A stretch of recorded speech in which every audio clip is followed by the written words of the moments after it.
आप में से बहुत से बच्चे पूछते हैं कि सर क्या टाइम टेबल होना चाहिए, कैसे क्या करें, तैयारी सब कर रहे हैं। ठीक है, हमारे टाइम में भी तैयारियां होती थी, लेकिन हमारे टाइम में गुपचुप तैयारी होती थी। आज का जो बच्चा है वो शोर ज्यादा करता है। आज का बच्चा क्या करता है, बातें ज्यादा करता है, तैयारी कम करता है, शो ऑफ ज्यादा करता है, मेहनत कम करता है। मैं आपको यही कहूंगा, तैयारी करने के लिए, टॉप स्कोरर बनने के लिए बताने की आवश्यकता नहीं कि मैं कितने घंटे पढ़ रहा हूं, किसी को शॉप करने की आवश्यकता नहीं कि मैं क्या पढ़ रहा हूं। शांति के साथ एकांतवास में जाके ऐसी पढ़ाई करो किसी को पता नहीं चले कि क्या कर रहा है। ये पागलपन है, ये लाना पड़ेगा। ये नहीं लाओगे, जितना शॉप करोगे। मैं 8 घंटे पढ़ा, 12 घंटे पढ़ा, मैं 8 और 12 घंटे मायने नहीं रखते टॉप स्कोरर के लिए। मुझे आज भी याद है कि मैं 12वीं क्लास में 19 घंटे स्टडी की। ईमानदारी से कह रहा हूं, मेरे हाथ में मार्कर है, 19 घंटे स्टडी की है मैंने। आज भी दावे के साथ कहता हूं। और जब मैं किसी कंपटीशन में उतरता हूं, 2018 तक की ताकत बता रहा हूं आप लोगों को, मैं आज भी कह रहा हूं कि ताकत अपने अंदर इतना पैदा करो कि घंटे कभी कम नहीं पड़ते हैं, घंटों में कभी थकान नहीं होती। मैं तो कहता हूं 6 घंटे पढ़ के भी सिलेक्शन ले सकते हो, 12 घंटे पढ़ के भी सिलेक्शन ले सकते हो। जब तक आपको आनंद आता है तब तक पढ़िए। किसने क्या कहा है वो मायने नहीं रखता है, मायने रखता है कि मैं चाहता क्या हूं साहब, मैं चाहता क्या हूं। टॉप स्कोरर मुझे बनना है, जितना पढ़ने में मुझे आनंद आ रहा है, जितना अच्छा मुझे फील हो रहा है, मुझे पढ़ना है। ये हमेशा इस चीज को याद रखिए। एक आप में से तीसरा सवाल होता है बच्चों का, नॉर्मली सवाल होता है आप में से कि सर नोट्स बनाएं कि नहीं बनाएं। ये नोट्स यदि किसी के बने बनाए मिल जाए तो क्या करें। टॉप स्कोरर वाले बच्चे की बात कर रहा हूं। आज मेरा पूरा वीडियो टॉप स्कोरर बच्चों के ऊपर है। वो कभी भी दूसरों का नोट्स पे विश्वास नहीं करेगा। विश्वास करना है जिंदगी में, एक ही बात याद रखना, खुद पे विश्वास करना, दूसरे पे मत करना, क्योंकि दूसरे आपको गिराने की कोशिश करेंगे। आप हजारों ग्रुप्स बने हुए हैं यूट्यूब, फेसबुक के ऊपर, हर व्यक्ति में पीडीएफ डाली जाती है कि साहब मेरी पीडीएफ पढ़ो, मेरी पीडीएफ पढ़ो, मेरी पीडीएफ पढ़ो। जिंदगी में याद रखना, धीर सिंह सर आपके सामने खड़े हैं, असिस्टेंट प्रोफेसर भर्ती परीक्षा का लास्ट मैंने जस्ट एग्जाम दिया है। राजस्थान में शेखावाटी संभाग में मेरी पहली एक प्रकार से रैंक थी, वैसे राजस्थान में 7वीं रैंक थी। मैं गवर्नमेंट जॉब के साथ, मैं कह रहा हूं आप में से कहते हैं लोग क्या कर सकते हैं, कुछ भी कर सकते हैं। मैं गवर्नमेंट जॉब करता था, स्कूल लेक्चरर था, बोर्ड एग्जाम में मैं एसीएस था, अतिरिक्त केंद्र अधीक्षक था। लेकिन एसीएस होने के बावजूद मैं पेपर वगैरह वितरित करवाने के बाद बीच में 1.5 घंटा मिलता था, मैं 1.5 घंटे चुपचाप बाहर नहीं निकलता था, चुपचाप मैं किताबें पढ़ता था, राउंड भी लगाता था लेकिन किताब पढ़ता था। यह समर्पण आप में होना चाहिए। आप किसी भी पोस्ट में हो, कोई फर्क नहीं पड़ता है। आप में से बहुत से बच्चे बेरोजगार हैं। मैं वो पेपर लेने के बाद झुंझुनू आता था, क्लास लेता था, कोचिंग में साइकोलॉजी पढ़ाता था। ठीक है, एग्जाम में हिस्ट्री से कर रहा हूं, साइकोलॉजी वैकेंसी नहीं आती। ठीक है, घर पे आके पढ़ रहा हूं, कैसे मैनेज कर रहा हूं मैं। मोटरसाइकिल थी, चलो आजकल तो गाड़ी हो गई, अलग बात है। मोटरसाइकिल पे 50-70 किलोमीटर का अप डाउन करना, जाना, गर्मी, धूप, सर्दी, और फिर वापस भागना, और उसी के 20 मिनट बाद में घर पहुंचते ऐसा नहीं कि थक गया, किताब लेके दोबारा शुरू हो गया। मैं एक अपना प्रकरण बताऊंगा आप लोगों से, जो बच्चे कहते हैं कि साहब टॉप स्कोरर कैसे बने। मैं अपने एक दोस्त के मित्र के पास गया, वो एक अच्छी पोस्ट पे थे। मैंने उनसे कहा कि मैं आपसे सिलेक्शन सहायता लेना चाहता हूं, मुझे बताइए ये तैयारी करने से पहले, स्कूल लेक्चर बनने से पहले ही कहानी। मैं जैसे मैंने कहा कि मुझे आपका स्टडी रूम देखना है, आपको बड़ा अजीब होगा जान के, उस महोदय ने कहा नहीं नहीं मेरा स्टडी रूम तो आज तो मेरे वो जो लोग है वो चाबी मेरे पास नहीं है। मैं समझ गया उनकी बात, ये दुनिया है, याद रखना। उन्होंने इसलिए मना कर दिया कि उन्हें ये नहीं पता चल जाए कि मैं क्या किताबें पढ़ रहा हूं, वो किताबें वो भी लेके आ जाएंगी। ये दुनिया का वास्तविक चरित्र है, याद रखना। कोई नहीं चाहता कि आप जिंदगी में आगे बढ़ें आपके सिवा। और मैं इसलिए कह रहा हूं, आप दूसरे पे विश्वास कैसे कर सकते हैं, उसने कैसे नोट्स बनाए, दूसरे की बातों पे विश्वास कैसे कर सकते हैं। विश्वास कीजिए, जब तक अपने आप को तपाओगे नहीं तब तक टॉप स्कोरर नहीं बनोगे, कभी नहीं बनोगे टॉप स्कोरर। जब तक कि ग्रुप्स के पीडीएफ पढ़ते रहोगे कभी टॉप स्कोरर नहीं बनोगे। मैंने आज तक किसी ग्रुप्स के और दूसरे की किसी के नोट्स नहीं पढ़े, ईमानदारी से बोल रहा हूं, और ना मैं जिंदगी में पढ़ूंगा। अरे यार, मेरे से बेटर कौन हो सकता है, मैं दूसरे के नोट्स को बेटर कैसे मान सकता हूं, मेरे से बेटर कोई नहीं हो सकता। याद रखना हमेशा जिंदगी में इस चीज को कि मैं बेटर हूं और मैं अपने नोट्स बनाऊंगा। बाकी मैंने कभी नोट्स बनाए नहीं है, मैंने सिर्फ किताबों से स्टडी की। और मैं आज भी आपको कहता हूं कि शुरुआत कीजिए बुक्स के साथ कीजिए, बुक्स से बेटर कुछ नहीं हो सकता। और वो बुक्स अच्छी हूं, और बुक्स कोई 1000 बुक्स लाने की आवश्यकता नहीं है। कुछ बुक्स सेलेक्ट कीजिए और उन बुक्स को बार बार रिपीट कीजिए। जिंदगी में सिलेक्शन लेना है, ये टॉप स्कोरर की रणनीति है। आपको हजारों लोग मिलेंगे, हजारों मार्गदर्शन मिलेंगे, हजारों गाइड करने वाले मिलेंगे। सिलेक्शन वाले सिलेक्शन लेने के बाद भी व्यक्ति झूठ बोल देगा कि मैंने साहब 20 किताबें पढ़ी, मैंने 10 किताबें पढ़ी। मैं कहूंगा टॉप बनना है। मैं आज इस सच्चाई को जानता हूं, मैंने देखा है लोगों को, ये अपने अनुभव से सीखा है लोगों को। सब लोग झूठ बोलते हैं। सिलेक्शन और टॉप स्कोरर बनने के लिए हजारों किताब पढ़ने की आवश्यकता नहीं है। एक अच्छी किताब उठाइए और उस किताब को 10 बार पढ़िए। ये बेहतरीन तरीका है, याद रखना। और पढ़ने का तरीका क्या हो सकता है, मेरा अपना तरीका बता रहा हूं। किताब जैसे उठाई, उस किताब के ऊपर मैं लिखता जा रहा हूं। जिस किताब में मुझे लग रहा है कि चीज इंपॉर्टेंट है, वहां लाल कर दिया, उसको इंपॉर्टेंट लिख लिया। कोई अनावश्यक तथ्य मुझे लगा कि इंपॉर्टेंट इस किताब में नहीं, उस किताब में वहीं लिख लिया। उसी एक किताब को नोट्स के रूप में बना लिया। नोट्स वैसे नहीं लिखा, उसी किताब को लाल पीला कर लिया, समय कम बचा।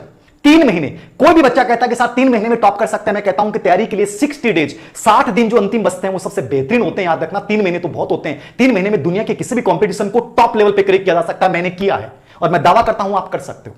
लेकिन यदि आप ये सोचते हैं कि कोई के मैं नोट्स बनाए हुए, मैं दूसरों के पता नहीं उससे पूछ लूं, उससे पूछ लूं, जितनी मुंह है उतनी बातें हैं। धीर सर अलग बात बोलेंगे, दूसरे सर अलग बात बोलेंगे, सब अलग बात बोलेंगे। इसलिए मैंने हमेशा यही कहा है कि मैंने क्या सीखा है, मैंने इस जमाने से क्या सीखा है। जो मैंने 17,000 के आसपास स्टूडेंट जो मेरे से सक्सेसफुल बने, उनसे मैंने क्या सीखा है। मैंने उनको क्या सिखाया महत्वपूर्ण नहीं है, मैंने उनसे क्या सीखा है ये महत्वपूर्ण है।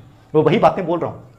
अच्छी किताबें लीजिए। जैसे ही वो टॉपिक पढ़ा, मान लीजिए मुझे टॉप करना है, मैंने किताब पढ़ा, मैं साइकोलॉजी पढ़ रहा हूं या हिस्ट्री पढ़ रहा हूं, कोई भी टॉपिक पढ़ रहा हूं, तो मैंने उस टॉपिक को लिया, मान लीजिए अधिगम टॉपिक को लिया, मान लीजिए इतिहास में मैंने सिंधु घाटी सभ्यता को लिया, मैं कॉलेज लेक्चर की तैयारी कर रहा हूं, मैं रीट की कर रहा हूं, पटवार की कर रहा हूं, आरएस की कर रहा हूं। जैसे मैंने सिंधु घाटी सभ्यता को लिया, मैंने पढ़ा सिंधु घाटी सभ्यता को, टॉपिक को 3 घंटे में पूरा कर लिया। 3 घंटे पढ़ने के बाद मैं पहले सबसे पहले यह देखूंगा कि सिंधु घाटी सभ्यता पे पिछले 5 साल में कैसे प्रश्न पूछे गए हैं। मुझे किसी टेस्ट सीरीज की कोई जरूरी नहीं है। यदि कोई टेस्ट सीरीज को टीचर यदि पूर्व एग्जाम के क्वेश्चन पेपर बनाता है तो स्वागत है, वरना आप एक काम कीजिए कि आप उन पूर्व एग्जाम के क्वेश्चन पेपर को देख लीजिए। मैं कहता हूं आप सबसे आगे हो, आपको कोई ट्रैक नहीं कर सकता, आपको कोई ट्रैक नहीं कर सकता, आप बहुत आगे निकल जाओगे उसेन बोल्ट की तरह। ये सबसे बेहतरीन तरीका था, ये मेरा तरीका बताया मैंने। उस टॉपिक को पढ़ा, उस टॉपिक को पढ़ने के बाद जस्ट उसके क्वेश्चन पेपर देखे, और क्वेश्चन पेपर देखने के बाद हाँ यार इस टॉपिक में ये चीज इंपॉर्टेंट है, ये नहीं है। पूरा टॉपिक जिंदगी में कभी याद नहीं होगा, लेकिन आपको यह पता चल जाएगा कि इस टॉपिक में से मुझे लेना क्या है और मुझे छोड़ना क्या है। समझ रहे हैं? थ्रेसर को आपने जानते होंगे, थ्रेसर का प्रयोग करते हैं अपन लोग फसल काटने में, फसल निकालने में। वो थ्रेसर वही काम करता है कि उपयोगी चीजों को ले लेता है और अनुपयोगी चीजों को हटा देता है, छान देता है। समझ रहे हैं? कम समय में बेहतरीन रिजल्ट थ्रेसर दे रहा है। पहले हम लोग फसल को काटते थे, फिर छानते थे, बहुत समय लगता था, और आज हम ना थ्रेसर एक मशीन आ गई, और उस थ्रेसर मशीन से अपन लोग बहुत कम समय में फसल को निकाल लेते हैं। सिलेक्शन भी एक प्रकार से थ्रेसर मशीन है। याद रखना, आपको खुद को तय करना पड़ेगा। दूसरा व्यक्ति झूठ बोल सकता है, आपका दोस्त भी झूठ बोल सकता है आपको कि यार ऐसे पढ़ ले। बिलीव कीजिए अपने ऊपर, पूर्व एग्जाम के क्वेश्चन पेपर पे। और याद रखना, मैं जिस टॉपिक को पढ़ता था उसको 3 या 4 दिन बाद में उसको रिपीट जरूर करता था। और ये मेरी खासियत थी कि मैं हर किताब को साथ लेके, मतलब 2 से 3 सब्जेक्ट को साथ लेके चलता था। अब मान लीजिए असिस्टेंट प्रोफेसर भर्ती परीक्षा की आप तैयारी कर रहे हैं, बहुत से बच्चे होंगे आपके सामने कि साहब वो जेआरएफ है, उसके एमए में बहुत गजब के नंबर हैं, बीए में बहुत गजब के नंबर है। क्या बनता है साहब, गजब के होंगे, क्या फर्क पड़ता है। मैं जब तैयारी कर रहा था, मैं इतनी चीजें सफर कर रहा था, गवर्नमेंट जॉब कर रहा था, मैं कोचिंग्स में मैं पढ़ा रहा था, ठीक है, और गांव में मैं रहता था, शहर में भी नहीं रहता था, गांव में मैं रहता था। तो स्कूल जाना, फिर झुंझुनू जाना, फिर झुंझुनू से घर आना, ठीक है। आप सोचिए, ज्यादा कोई लाइट वगैरह भी नहीं आती है, गर्मी वगैरह रहती है। आप में से कई बच्चे कहते हैं सर गर्मी में मेहनत कैसे होती है। मुझे आज भी याद है कि मैं हमेशा छत के ऊपर बैठ के पढ़ता था, और छत में मान लीजिए कि लाइट नहीं होती थी तो छत की जो छांव होती थी उस छांव में बैठ के पढ़ लेता था। काहे का पसीना आएगा, आपको गर्मी लगेगी नहीं। याद रखना, जब जिंदगी में लक्ष्य बहुत बड़ा होता है, डिजायर्स बहुत बड़ी होती हैं, तो आपको गर्मी सर्दी का फर्क नहीं पड़ता है। कंफर्ट जोन से बाहर निकलना पड़ेगा टॉप स्कोरर बनने के लिए। टॉप स्कोरर बनने की कहानी यही है, अपने आप को स्पेशल बनाना है तो कंफर्ट जोन से बाहर निकलना पड़ेगा। कभी मैंने अपनी जिंदगी में पढ़ते समय कूलर नहीं चलाया, मैं आज भी ईमानदारी से कहता हूं, नहीं चलाया। क्या फर्क पड़ता है साहब? फर्क इस बात से पड़ता है कि मैं हासिल क्या करना चाहता हूं, किस जुनून के साथ हासिल करना चाहता हूं, और ये दर्द आपके अंदर होना चाहिए। मैं आपको कल की दिनचर्या का घटना का उदाहरण दूंगा। आप में से कई बच्चे कहते हैं सर टॉप स्कोरर। कल का एक उदाहरण देता हूं मैं आपको। कल मेरे अंदर मैंने टारगेट तय किया कि मैं आज ये टॉपिक्स पढ़ूंगा और ये टॉपिक्स के मुझे असाइनमेंट बनाना है, ये करना है मुझे, और मेरा लाइव का भी था। लेकिन पता नहीं क्या हुआ, कल मैं कुछ नहीं कर पाया। मैं ईमानदारी से बता रहा हूं, मुझे बार बार ये फील आ रहा था, मुझे बार बार अपने ऊपर मतलब घिन सी आ रही थी कि तुमने एक दिन बर्बाद किया है। मैं आपको बता नहीं सकता, कल की मेरी फीलिंग इतनी नेगेटिव थी मेरे लिए, खुद के लिए, कि तुम्हारी पूरे दिन की अचीवमेंट क्या है कि तुमने 4 घंटे सिर्फ क्लास ज्वाइन की है, वीडियो लेक्चर्स देखे, बाकी तुमने क्या किया है। मुझे खुद पे घिन आ रही थी, मतलब मुझे अपने आप से नफरत हो रही थी कि तू क्या कर रहा है यार, पूरा दिन तुमने निकाल दिया। ये दर्द जब तक आपके सीने में नहीं होगा, याद रखना, सिलेक्शन नहीं ले सकते। मैं लगा हुआ इंसान हूं, आज से मेरे पास सब कुछ होगा, मुझे क्या जरूरत है, लेकिन मैं फिर भी दर्द महसूस कर रहा था। और यदि आप बेरोजगार हो, यदि आपको दर्द नहीं होता, आप में से कई बच्चे कहते हैं सर कोरोना काल में पढ़ाई नहीं हुई, ये नहीं हुआ, 5 दिन खराब हो गए, 6 दिन खराब हो गए। कल का मेरा पूरा दिन खराब गया और मुझे रात तक इस चीज की बहुत बेचैनी रही कि मेरा पूरा दिन खराब हो गया। दर्द होगा तो जिंदगी में आगे जाओगे, और दर्द नहीं होगा तो टॉप रैंकर नहीं बन सकते। याद रखना, दर्द होना जरूरी है, कि 1 मिनट का उपयोग करना जरूरी है। ये चौथा तरीका है। और 5वां तरीका बहुत सिंपल सा है, याद रखना, किताबें आप पढ़ रहे हो, पूर्व एग्जाम के क्वेश्चन पेपर्स को आप देख रहे हो, निरंतरता के साथ उनको बार बार एक्सरसाइज कर रहे हो। अब आपको मान लीजिए एग्जाम का टाइम बच रहा है और कोई व्यक्ति कहता है अब ये किताब पढ़ ले, मत पढ़िए, ठीक है। आप ये देख लीजिए कि मैं किताब पढ़ रहा हूं, ये बहुत इनफ है, तो आप फिर उसकी सलाह को मत मानिए, आप डाइवर्ट हो जाएंगे। किताब इकट्ठी मत कीजिए ज्यादा, किताब सेलेक्टेड ही रखिए, हमेशा इस चीज को याद रखिएगा। मैं स्टडी टेबल पे मेरी एक तरीका बता रहा हूं आप लोगों को कि मान लीजिए 2 महीने बचे तो मैंने 2 महीने के अकॉर्डिंग निकाला कि मुझे ये किताब पढ़नी है, लेकिन मेरे माइंड में पूरा योजना प्लानिंग होती थी कि एग्जाम से 25 दिन पहले या 30 दिन पहले मुझे इन किताबों को बाद में नहीं पढ़ना है, पहले पढ़ लिया। अब आप में से कई बच्चों को होता है कि सर याद कैसे होता है, हर चीज याद आ जाती है। याद रखना, जब पॉजिटिविटी आप में होती है, ये किसी को फील नहीं होगा कि मुझे याद हो गया है, लेकिन पॉजिटिविटी है कि यार मुझे 20 दिन पहले मुझे इस किताब को बंद करना, उठानी नहीं है। देखना, आप एग्जाम हॉल में जाओगे, आपकी एक एक चीज याद आ जाएगी। याद रखना, ये मेरा खुद का पर्सनल अनुभव है। मुझे क्या करना है, लास्ट 20 दिन में क्या पढ़ना है, लास्ट 45 दिन में क्या पढ़ना है, यह आपके दिमाग में टारगेट होने चाहिए। इन किताबों को मुझे इस समय तक कवर करना है, इन किताबों को मुझे इस कवर तक करना है। यह प्रॉपर प्लानिंग आपके दिमाग में होगी, आप टॉप रैंकर बन जाओगे। आपके ऊपर कोई फर्क नहीं पड़ेगा कि आपका दोस्त क्या कर रहा है, वो टीचर क्या कर रहा है, मार्केट में 15 दिन पहले किताब आ गई, कोई फर्क नहीं पड़ता है। मैं असिस्टेंट प्रोफेसर भर्ती परीक्षा की आपकी बात बता रहा हूं कि एक ग्रुप्स बना हुआ था, उसमें कहा गया कि इसकी बहुत गजब की तैयारी है, इसकी बहुत गजब की तैयारी है। एक बच्चा बहुत इंटेलिजेंट था, उसके पापा कहते थे कि ये देखना सबसे ज्यादा फर्स्ट पेपर में लाएगा। एग्जाम का हमेशा पहला चरण सबसे इंपॉर्टेंट, पहला चरण सबसे इंपॉर्टेंट होता है। जैसे असिस्टेंट प्रोफेसर भर्ती परीक्षा में पहला थर्ड पेपर जो होगा पहले होगा, वो सिलेक्शन की भूमिका निभाएगा, वो सिलेक्शन भूमिका निभाएगा। रीट में जैसे पेपर खोला और पहला पेपर, पहला पार्ट जो आप करोगे वो सबसे बड़ी भूमिका निभाएगा। ठीक है, आप पटवारी में, राजस्थान पुलिस में, हर में जब पेपर खोलते समय का जो स्थिति है वो वास्तविक वही सिलेक्शन दिला के जाती है। अब असिस्टेंट प्रोफेसर भर्ती परीक्षा में मुझे पता था कि मेरे पास टाइम कम मिलता है, लेकिन मुझे ये कॉन्फिडेंस था कि मुझे राजस्थान जीके में कैसे और क्या पढ़ना है। उन्होंने 1000 किताबें पढ़ी होगी, लेकिन मुझे याद है कि जब थर्ड पेपर हुआ कॉलेज लेक्चर का, मैं उस ग्रुप में सबसे टॉप लेवल पे था, मैं उस ग्रुप में सबसे टॉप लेवल पे था। बाद में कुछ क्वेश्चन डिलीट हो गए तो वो तो खैर काफी नीचे थी, लेकिन मैं फिर भी उनसे ऊपर था। और मेरे सिलेक्शन का बेस का मेरा कॉन्फिडेंस इतना इंक्रीज हो गया कि मैं जब उन लोगों को जो बहुत यूथ मानते थे कि हमारी तो उम्र 22 साल हुई है, हम तो देखना कितनी गजब की हमारी राइटिंग है, ये है वो है,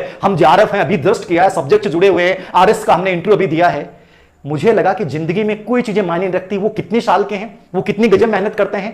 आप अपनी एक रणनीति बनाइए, अपनी एक प्लानिंग कीजिए, निर्धारित बुक्स पढ़िए। उन्होंने 1000 किताब पढ़ी होगी, मैंने सिर्फ सिलेक्टेड 2 या 3 किताबें पढ़ी और मैं टॉपर था थर्ड पेपर में उस ग्रुप के अंतर्गत, और बाद में उस सब्जेक्ट में भी गजब का आया। ठीक है, सब्जेक्ट में भी गजब का आया। तो कहने का मतलब यह है कि पूरा गेम जो है वो आपकी प्लानिंग पे डिपेंड करता है, आपकी बुक्स कौन सी उन पे डिपेंड करता है, और बाद में उन्हीं बुक्स के साथ लगातार उस निरंतरता को बनाए रखना, उस एक्सरसाइज को बनाए रखना। और स्मार्ट स्टडी तो आपको करनी पड़ेगी, टॉप स्कोरर बनना है। तो स्मार्ट स्टडी का मैंने आपको तरीका बताया। मैं धीर सिंह सर कहते हैं महत्वपूर्ण नहीं है, धीर सिंह सर क्या कहते हैं महत्वपूर्ण नहीं है, याद रखना। स्मार्ट स्टडी क्या कहती है, स्मार्ट स्टडी का कोई फार्मूला नहीं है। स्मार्ट स्टडी आपको अपने अनुभव से आएगी। जब आप पेपर देखा, आपने टॉपिक देखा, तो पूरे एग्जाम के क्वेश्चन पेपर उठाया आपने और देखा कि यार इस टॉपिक में चीज इंपॉर्टेंट है, ये चीज आपको खुद को एनालिसिस करनी है, ये खुद को एनालिसिस करनी है। आप में से बहुत से बच्चे YouTube के ऊपर बहुत सारे वीडियो देखते होंगे, वो एनालिसिस करवा रहे हैं, वो अधिकतर एनालिसिस करवाते हैं, उन्होंने खुद ने कभी कॉम्पिटिशन का एग्जाम नहीं दिया, वो क्या एनालिसिस करेंगे।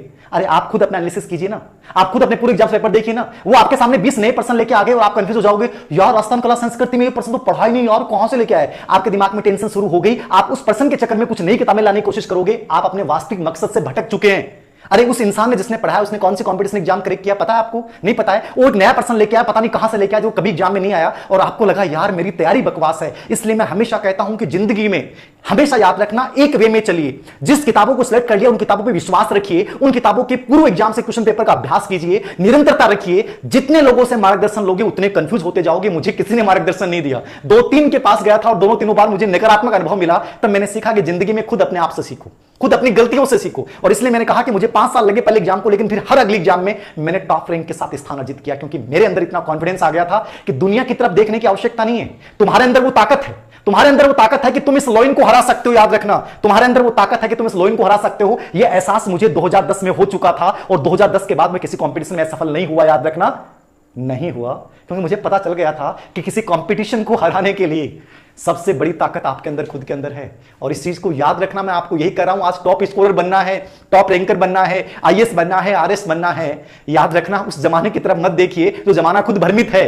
जिस जमाने ने खुद ने अपनी उम्मीदों को नहीं पूरा किया, उस जमाने पे विश्वास मत रखिए, विश्वास अपने ऊपर रखिए। अच्छी किताबें, पूरे एग्जाम के क्वेश्चन पेपर, स्मार्ट स्टडी का तरीका मैंने बता दिया, उनसे तय कीजिए मुझे क्या पढ़ना है और क्या छोड़ना है। एक बार जरूर सब चीजों को रिपीट करना है, और लास्ट टाइम में याद रखना मुझे उन्हीं चीजों को पढ़ना है जो मुझे लग रहा है इंपॉर्टेंट है। और कम से कम उस किताब का 3 बार रिवीजन जरूर हो जिस किताब को आपने बेस माना है। जिस किताब को आपने बेस माना उसका 3 बार रिवीजन हो। यह टॉप स्कोरर बनने की सबसे शानदार रणनीति है। दुनिया की हर एग्जाम को क्रैक कर जाओगे, हर एग्जाम को क्रैक कर जाओगे। और ये कभी मायने नहीं रखता, याद रखना, कि आप किस पृष्ठभूमि से आए हो। याद रखना, आपके धीर सर बहुत कमजोर पृष्ठभूमि से आए हैं, लेकिन धीर सर का एक इरादा था कि जिन लोगों ने दिखाया है, जमाने ने दिखाया है कि इस जमाने में कोई किसी का नहीं होता, इसी से मैंने सीखा है कि उस जमाने को अपना हुनर दिखाना पड़ेगा। और हुनर दिखाना है तो यह ताकत पैदा करनी पड़ेगी कि सामने वाला कितना ताकतवर है, उसकी ताकत से नहीं डरना है। अपने अंदर इतनी ताकत पैदा कर लेनी है कि वो सामने वाला अपनी ताकत का होश खो बैठे, उसे लगे कि यार जंगल का राजा तो मैं था, इसमें इतनी ताकत कहां से आई। ये उसको एहसास करवा दो। ये केवल आप खुद कर सकते हो, दूसरा कोई नहीं कर सकता।